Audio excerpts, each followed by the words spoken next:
Alright, so uh, in a new file, what we're gonna do is create a long rectangle here, and I'm gonna make it blue so we can see what's going on.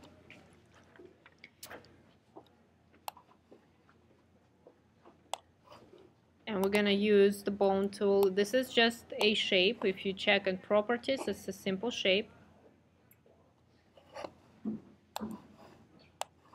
And you select it, and you're gonna go grab this tool that's called BoneTool. It's in the middle of the toolbar. Click on that, and that's gonna put in bones. So click and drag, and then click back on where you left and drag and create several segments, like 506 is fine. So 5, 6. What we just created is IK structure. IK stands for inverse kinematics. Basically, we're putting bones in, and these are joints right here that can rotate. You can actually pick it up and rotate it, which is pretty cool, right? How does it work? Each bone is connected to another one by a joint. The bone whose position depends on the bone that it's connected to is called a child, and the bone that's responsible for the connection of the other one is the parent. So parent-child, you will work, if you worked in coding already, you already probably worked with add child, remove child. That's something that's in code. That's how you get objects on the stage and off the stage and a lot of other things. So try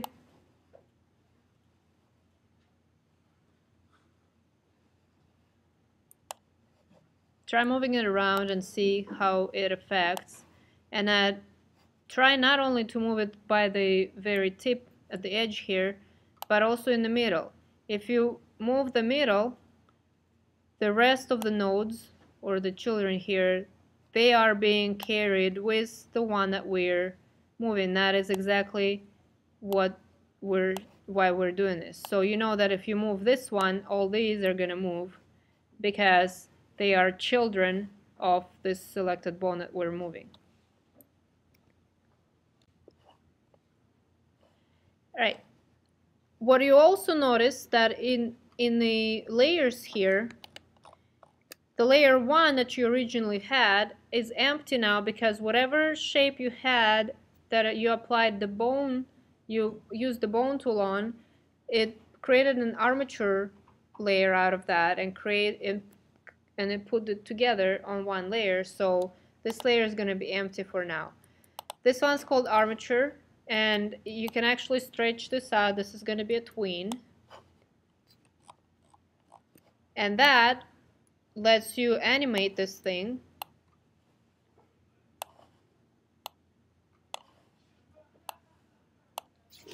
And now you can actually play it.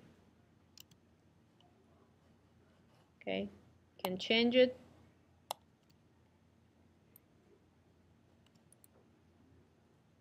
Okay, so that's how it's working. And you can add and remove these keyframes by simply right-clicking and say insert pose. That inserts a pose, and then you can change it. And just as with the motion tween, you can just start changing things, and that will create another pose for you. To remove a pose, you need to right-click on the pose and say clear pose, and that will remove it. So just like a keyframe, right-click, remove frame, right-click, remove pose. Okay, so there it is, just out of a shape that we've created at first. We have this whole structure moving. It's an IK shape if you select the entire thing. Now we're going to create another document just to test a different way to do that. ActionScript 3.0, hit OK. And this time, let's go ahead and create a little brick like that.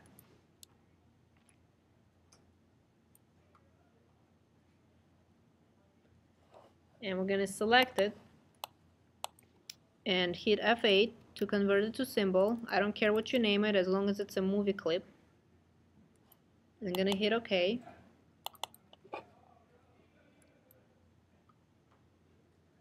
And now that I have that, let's Alt drag it to make copies,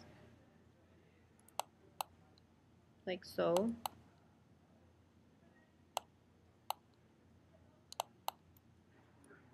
And if you want to even out the spaces, if that bothers you, Control K. And there we have it, all perfect. These are symbols as opposed to the shape that we just had. These symbols can also be connected with the bone tool. Pick up the bone tool and click on the first symbol, anywhere on the first symbol. You will see that you cannot let go of the bone with the second point being on the same symbol. You have to reach for a different symbol in order for that to let you do it. You see that? So that's because the symbol will not bend in itself. If I created a brick and it's a symbol, it's going to stay a brick, it's not going to bend. So stitch these together, connect them with the bone tool. Okay. And now you can try moving these around. If you move something in the center, then the rest of it is going to stay as a straight line because they're children. If you move the last one, it's going to be all flexible. Okay. One thing about the shape here, if you haven't tried it, go ahead and try to overlap it and you will see a gap. I'm not sure why Flash does that, but it does create a gap if you overlap the shape one. However, if you do that with this one, with the movie clips, the problem is not there. So let's straighten it back out.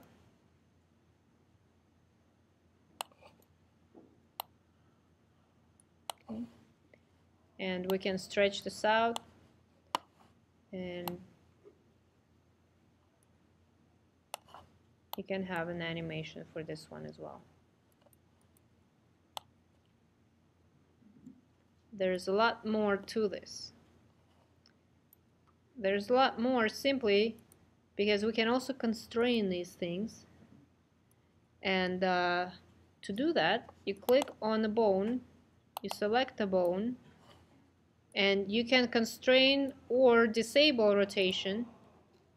And in that case, if I disabled rotation of this bone right here, that will no longer rotate, as you can tell.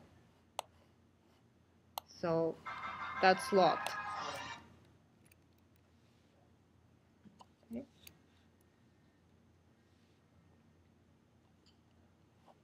So now we're ready to move on to the third file, which we're going to save as robot. So make a new file, hit OK.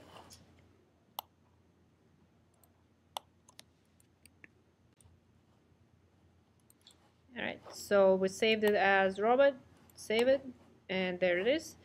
And now we're going to build a little robot.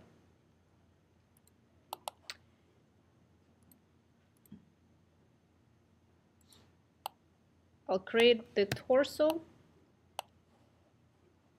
the upper torso, and I'll convert that to a movie clip.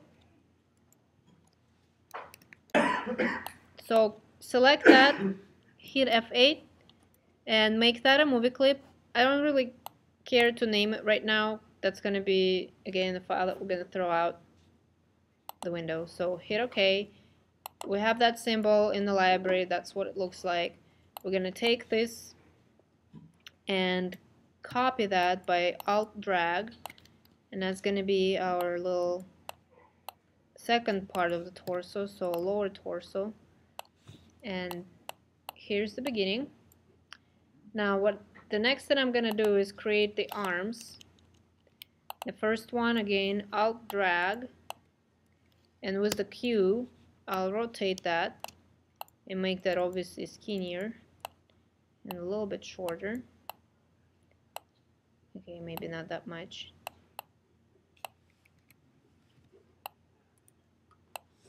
Okay, and then I'll drag for the forearm, Q, make that a little smaller, and I'll drag for the wrist.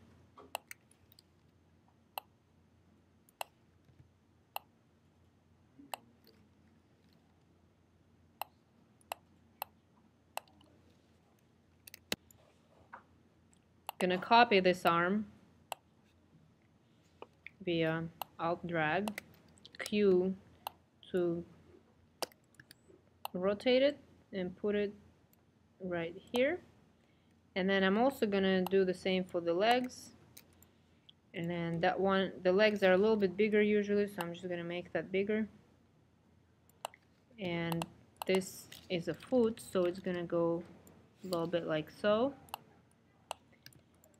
And that's our leg. We're gonna alt drag that one on the other side, modify, transform, flip horizontal. It's done. And now we can position them and rotate them where we need them. Select all the pieces, you will have them all rotated at once. And there's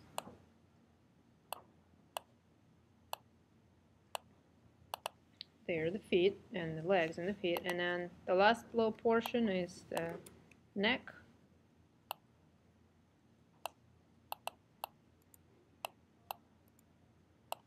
And then the head.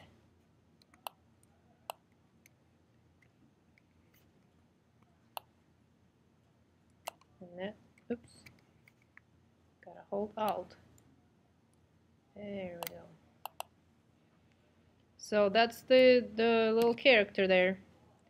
Save it, and we're ready to apply the bone structure to it.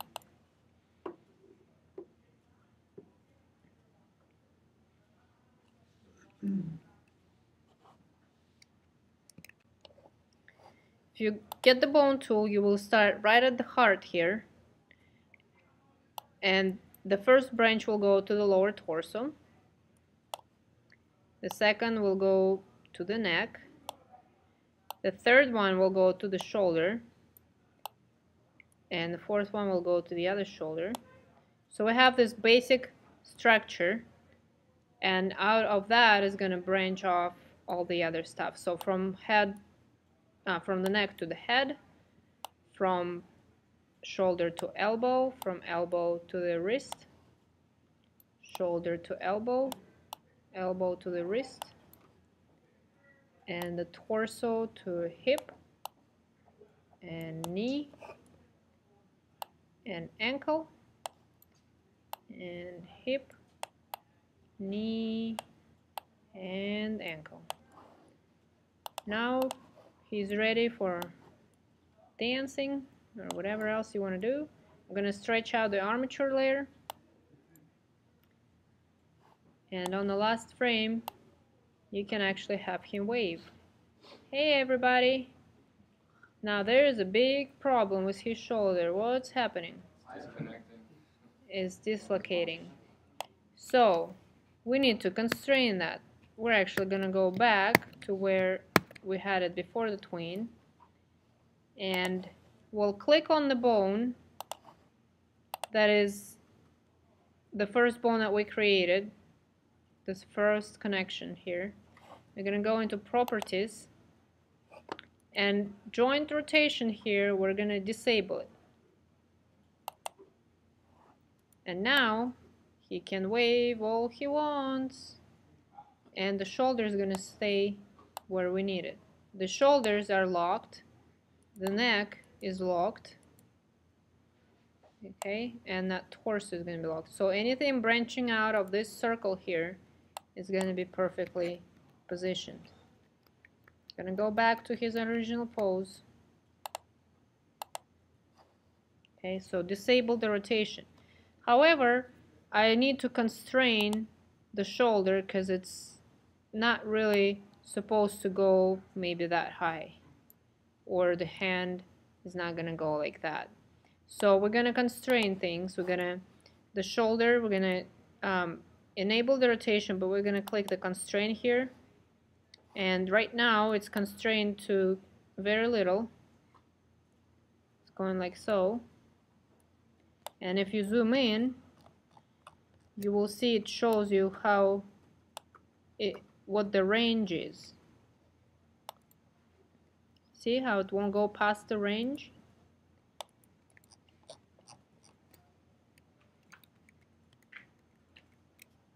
So we'll need to increase the constraint a little bit here. And now this will move a little bit more. Okay.